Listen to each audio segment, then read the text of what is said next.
Hey, it's Kevin Lawton with the New Warehouse Podcast, bringing you a new episode today. And on today's episode, I am going to be joined by Tyler Wiard, and he is the Director of Strategic Partners at Candor Expedite. And we are going to talk a little bit about Candor Expedite, what they do, and we're also going to dive into something new they've brought to the market this year, which is their Candor Food Chain, and that's helping to move temperature controlled, temperature sensitive product and freight in a better way throughout the supply chain. So we're going to dive into that and talk about kind of some of the challenges around temperature sensitive freight and moving that, and how they've tried to address that challenge and what that looks like for the future of temperature sensitive freight. So Tyler, welcome to the show. How are you? Kevin, how are you? Thanks for having me. Definitely happy to get you on here. Happy to talk about this. I think it's something that certainly is a challenge, whether it's from the warehousing perspective or from the freight perspective. There's a lot of things that go into temperature sensitive product and, getting it through the supply chain to ultimately getting it to the end customer. So very interested to talk about this. So before we dive into kind of that discussion, why don't you tell us just kind of brief overview, what is Candor Expedite and what is you guys do? Sure. Yeah. So we were founded in 2017 by our owner, Nicole Glenn. She's currently our active president and CEO. We're a privately held and operated company. Our headquarters are based out of Plano, Texas, and we also operate out of Joliet, Illinois, which is where our original office was founded. And then I'm remote at a satellite location out of Kansas City. So, um, as far as how it was founded, I mean, I think the name Candor, being truthful, being transparent, is really what Nicole's vision for the company is in an industry that is somewhat not always transparent. I think that's always been her main goal is I want to be transparent with my customer. If something goes wrong, let them know. And so I think I was actually her client. So we Oh, met, and I interesting. think yeah. So I think in 2013 or so, Mm, and so at the time she was with a different company, and then she established Candor Expedite in 2017. So her vision and Candor's vision has always been that customer centric, mm, go above and beyond to support our customers. So I mean, I think in a business where you have 20 to 30,000 brokers, it's how do you differentiate yourself? And for us, it's been with Expedite, handling specialty shipments, building relationships that way, and then developing, growing out with our customers. So, as far as Candor Expedite goes, I mean, again, our core service has always been time sensitive expedites. mm, We do a lot of hot shot ground shipping. We do a lot of team truckloads, and out of excelling with that as our core service, our clients have come to us and said, Tyler, Candor, Nicole, we love your guys' service. We love your communication, your transparency. We want you to start handling, if expedites is only 5% of our business, mm. 95% is truckload. Let's get you involved on the truckload side. So I think it's always come out. We've always held to our core and kind of that niche area, but at our clients' request, and as we've grown as a company, we have what I call three pillars Mm. of transportation, and that is expedite, and then full truckload, and then what we call our multimodal department, which is we do a lot of final mile white glove deliveries, and so that runs out of that, and then obviously Mm. Candor Food Chain we launched in the spring, and so that I guess would be our fourth pillar. Mm. My background is food manufacturing. The first 11 years of my career was receiving clerk, warehouse supervisor, materials Nice. manager, supply chain manager, and so I think as far as recognizing what some of those challenges are with shipping refrigerated goods, and then paired up with Nicole, our owner, she's been in the industry since the early 2000s. And so I think we've really recognized that shipping refrigerated in our industry is has always been a challenge, and so we've always bounced ideas back and forth of how can we make this better, and so that's really how Candor Food Chain started. Interesting, interesting. And we'll talk about Candor Food Chain in a second, but I'm curious. I mean, you're director of strategic partnerships, right? And a lot of we're really focused on like the warehouse side of things of the supply chain, right? On the podcast, and so we have a lot of listeners that are warehouse operators or 3PLs and things of that nature doing fulfillment. Talk to us about maybe a little bit from a partnership perspective. How important is it for a 3PL to have a reliable freight partner, essentially like Candor, to be able to make some of those moves for their clients and be able to help them externally from just the pick and pack process? Yeah, I mean it's super important. I mean, I think all of our success is based upon who we surround ourselves with, what companies we work with. I mean, from being on the shipper side of things, I mean, for me, it was yes, you want to be cost conscious. I mean, we would do our annual RFP, would have a waterfall down where we would have our cheapest carrier, and there would be ten carriers. We were supposed to go to the cheapest carrier. If they didn't have capacity, go to the next one, and so on and so forth. And what I always landed on was somewhere in between. So Mm, it's that partner who was efficiently caught, like had fair prices, but at the same time had exceptional service. And I think mm, when you're working in a 24/7, 365 production setting, and the warehouse is moving and grooving, and you're shipping after hours and early mornings, etc. It's like you got to have somebody that can communicate with you. And I think a lot of the carriers brokers out there, I mean, they might do a great job during the day, but when you're running 24/7, like Candor would be the carrier that I would go to mm. when I had sales executives breathing down my neck, or plant managers shipping on the weekend. Candor is that company that you can depend on. I mean, we do manual updates every 4 hours. We also have GPS tracking on all of our loads. So, in a very competitive area, that being with carriers and brokerages, I mean, I think you have to differentiate yourself, and that's kind of what we've done as far as being somewhat of being somewhat of a in a niche, and then also investing in this new food chain technology that we really think is going to be a game changer for the Interesting. for the food distribution. So Yeah, definitely, definitely good to hear there. And I think, having that partnership is such a good thing. Like you said, you got something you need to move like quickly, right? And and maybe short notice, or you're behind or something. Like you want that partner that, you can tap into and have that communication to be able to make that happen, quickly and reliably, right? So very interesting there. So let's talk a little bit about kind of this temperature control, temperature sensitive side of the supply chain. You have some experience there. It sounds like from your career, being on the ground there and doing some stuff as well. But tell us, I guess, before we dive into like the solution, talk to us about the problem, right? So what have traditionally moving some of this temperature sensitive freight? I mean, what has traditionally been some of the challenges there, and why did that lead into you deciding like we can do this in a better way?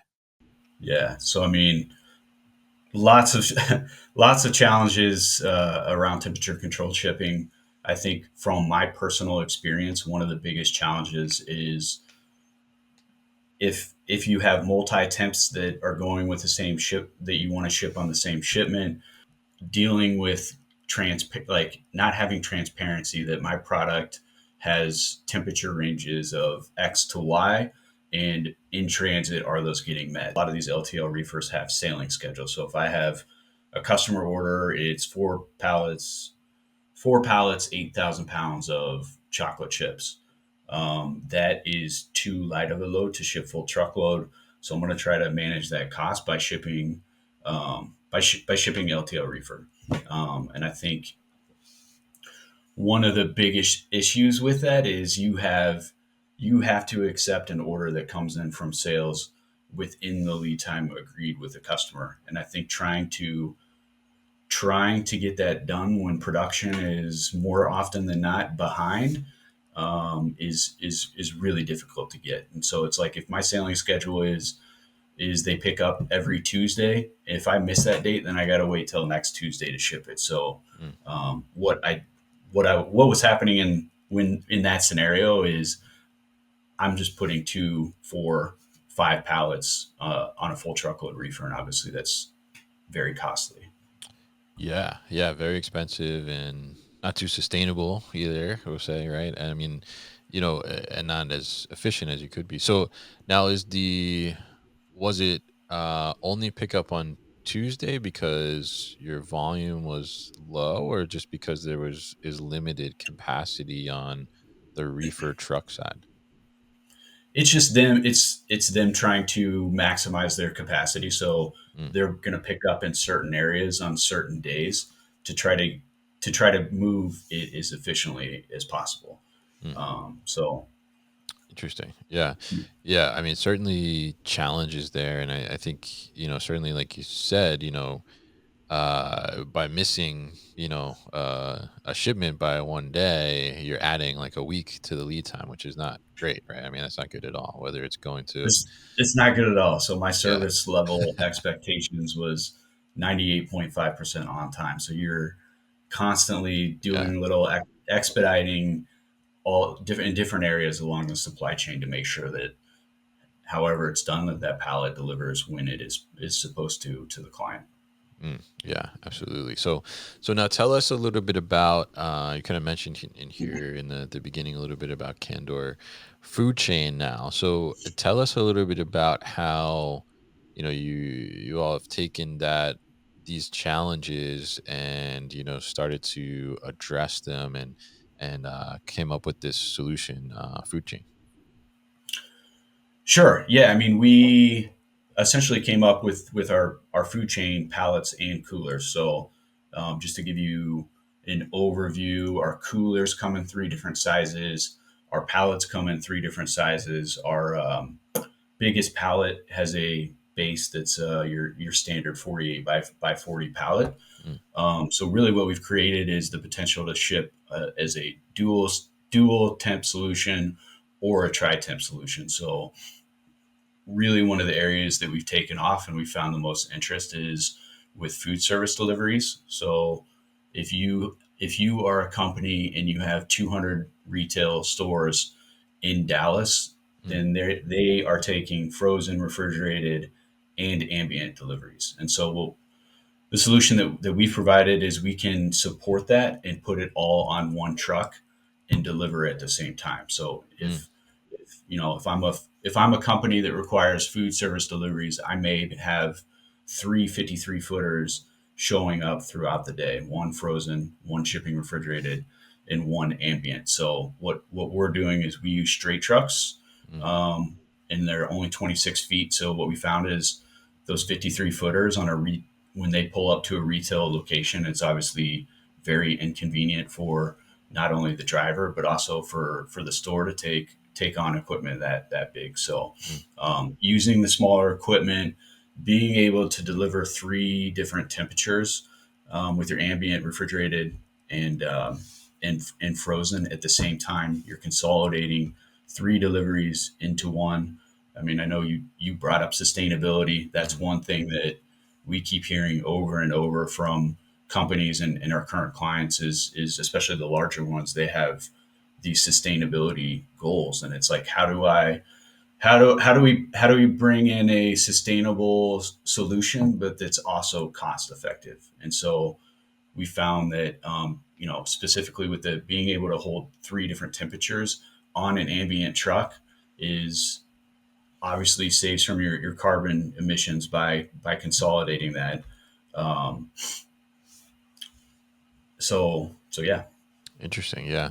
Yeah. I mean, I think that's one thing that a lot of people don't realize like some of those aspects when you're, especially when the example you mentioned, delivering to retailers. I mean, I used to run a fulfillment center in the middle of Philadelphia, and we would take deliveries like in the middle of the street in the Yep. city, and that was, yeah, problematic. And we would have times where, I mean, we had no loading dock. We were taking them on the street and pallet jacking them up the sidewalk. And when we had more than one truck show up, like it was a mess, right? And we had some stuff that was refrigerated and things like that. And certainly being able to consolidate that and having more manageable deliveries and maybe less delivery appointments too, can be a big difference. And certainly you see sometimes too when, just as a consumer, just regular citizen out in the world, I guess you could say, Uh-huh. going into like a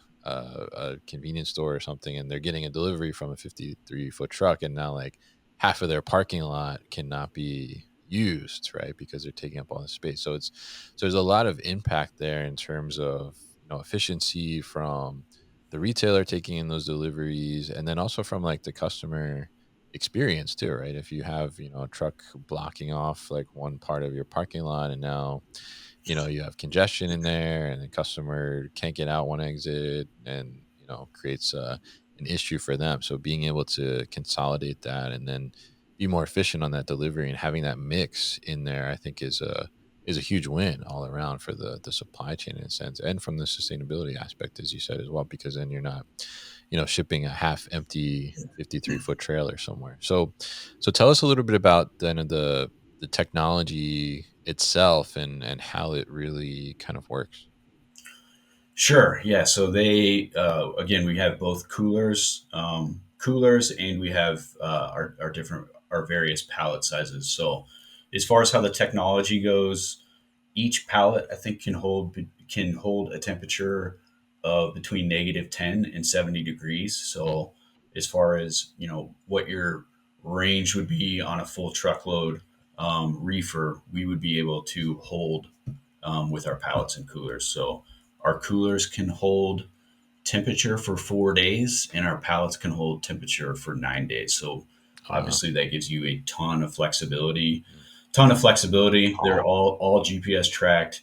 They're all temp log for each pallet. So for our clients, we can even set them up with portal access to where if you're a QA manager shipping a sample from Kansas City to California, then you can actually see the log of the temperature minute by minute Mm, throughout transit. So, and then shipping, having 9 days of being able to hold temperature with a pallet obviously gives you a ton of flexibility. You can ship that yeah. you can ship that LTL dry, you can ship it full truckload.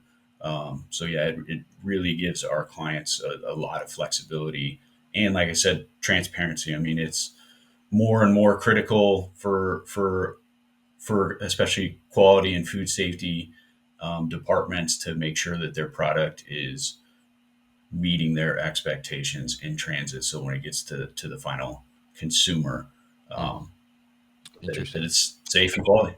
Yeah, yeah, absolutely, and that's, I mean, that's a huge amount of time, right? To be able to have that product still maintain that stability and temperature, and be able to last and give you a lot more flexibility on delivering it and handling and all those things. But I mean, I'm curious what actually is like, because you mentioned you can put these on dry vans, right, and ambient Yep. shipping. So I mean, what actually is keeping it cool or keeping it refrigerated or frozen? What's the technology? I mean, are you filling it with some type of coolant, or is there something else going on there? Powered? I mean, how does that work? Exactly. So the way it works is there's panels that go inside of the cooler and inside of our pallets, and so those are actually frozen, and then they are pulled out of the cooler and tempered to the actual range that our customer requires.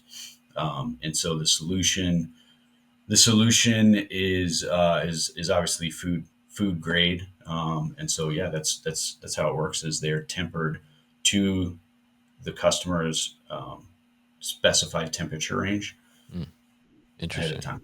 Interesting. And then who actually, I guess, like in the chain of custody, right? I mean, who actually is like putting those panels together? I mean, like, is it the shipper that has these already like in their possession, and then they're packing them and putting the panels in, or is this something like you're bringing to them in some way and then doing the packing? How does that work? Yeah, that's a great question. So we are really trying to make this a full want this to be a full service for our clients. So Mm, the way we are managing it now is we will send a Candor representative to your location to pack it, and then we'll handle everything throughout transit, unload. So it's really kind of we envision it as a one stop shop where where our clients can depend on Candor to service it all the way through. And then as far as the pallets go, though, after delivery, those would go back to our warehouse to be frozen again.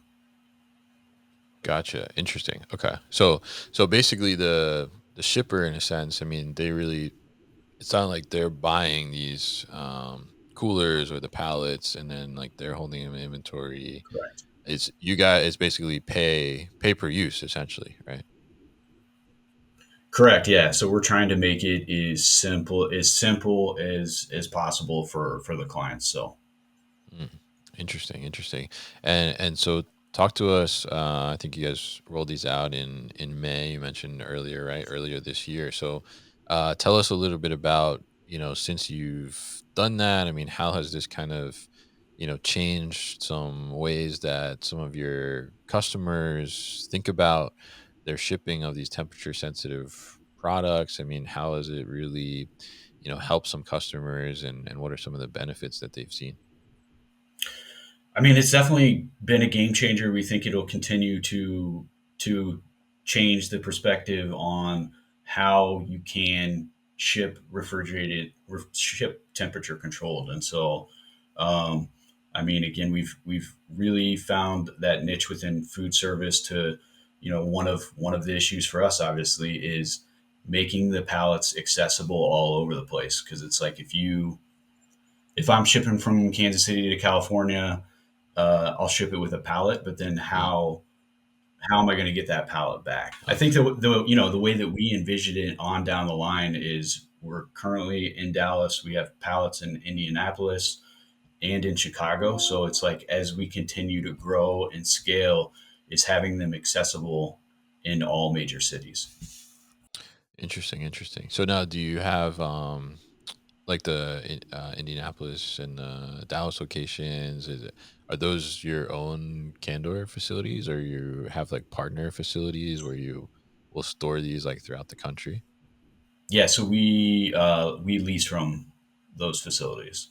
Gotcha. Interesting, interesting. Yeah, yeah. I mean, I think it's a super smart approach and solution, and I think there's so many challenges around temperature sensitive stuff, and mostly, talk about food, right? And if even though, yeah, like if I have a steak in my freezer and I defrost it, but then I decide I'm not going to cook it tonight, throw it back in the freezer, like it's probably like still good, right? But based on Yep. like regulations and stuff, if that were to happen with something in transit and shipping, well, it's no good anymore, right? I mean, like it's essentially becomes trash, scrap, right? And so I mean, Yep. it's such a interesting way to approach it, and I love the technology approach to it, and I mean, it's fairly simple, I guess, from a technology perspective, but very smart to address what can be a challenging and limited capacity in a sense in some cases. I mean, even the